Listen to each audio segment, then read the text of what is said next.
à l'heure où l'infâme Donald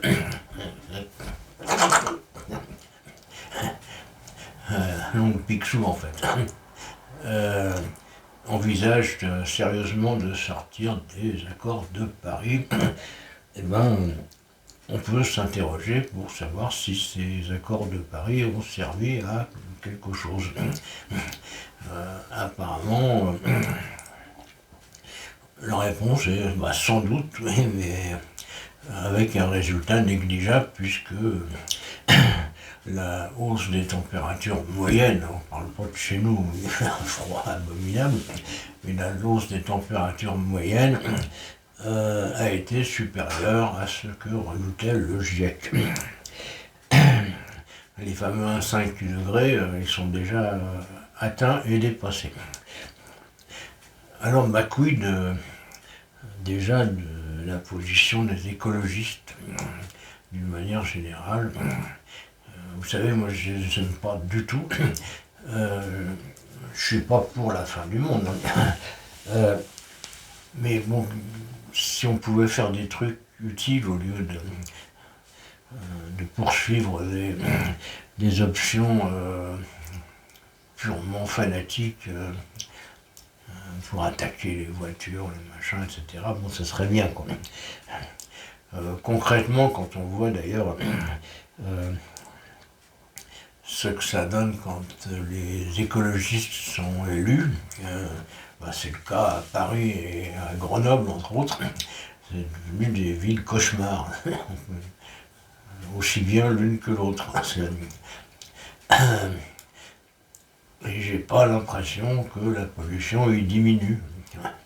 Quand ils ont fermé la voie sur Berge à Paris, je pense pas que la pollution ait diminué d'un millième de milligramme de particules fines.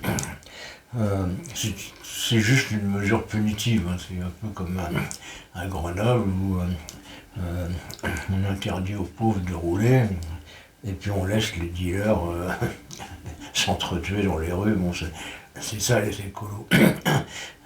Alors, est-ce que malgré tout, la pression des écologistes a amené une légère réduction des gaz à effet de serre? En France, oui. En France, il y a eu une certaine réduction des gaz à effet de serre, apparemment, ou une faible augmentation, enfin quelque chose comme ça. Mais bon, en France, en fait, si on a limité la casse, c'est malgré les écolos, parce que les écolos, ils voulaient fermer toutes les centrales nucléaires. Comme en Allemagne, où les écolos sont tout puissants, et où ils ont fermé les centrales nucléaires.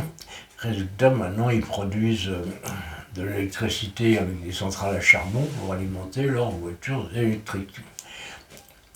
On a déjà parlé à plusieurs reprises de ces boutins de voitures électriques et de leur bilan. Il ne faut pas trop écouter les études théoriques. Moi je dis que lorsque on est obligé de fabriquer une voiture pour solutionner un problème, la dépense d'énergie va être telle qu'il faudra des décennies avant d'amortir l'investissement en termes écologiques. Donc c'est évidemment des conneries, hein. C'est pas. Moi je consomme avec ma bagnole un plein par mois. En gros, je pense pas que ça fasse beaucoup de CO2. Par contre, si j'achetais une voiture électrique, oui, ça en ferait beaucoup. Parce qu'il faut la fabriquer. Donc, sinon, les accords de Paris, est-ce que c'est méchant d'en sortir?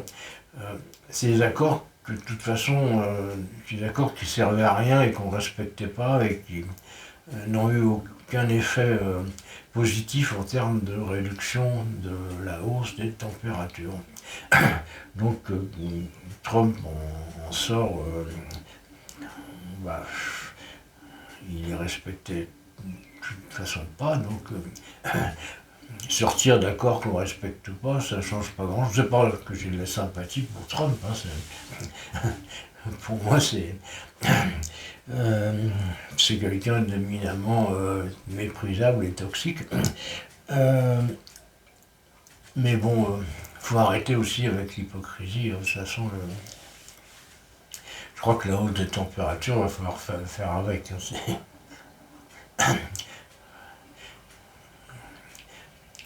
bah, on achètera des climatiseurs chinois qui viendront dans des containers, des porte-containers.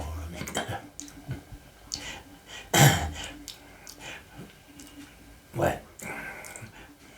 Bah, de toute façon, bah vous espérez peut-être vivre encore quelques années. Hein. C'est sûr que ça vous concerne plus que moi. Quoi. Bon courage.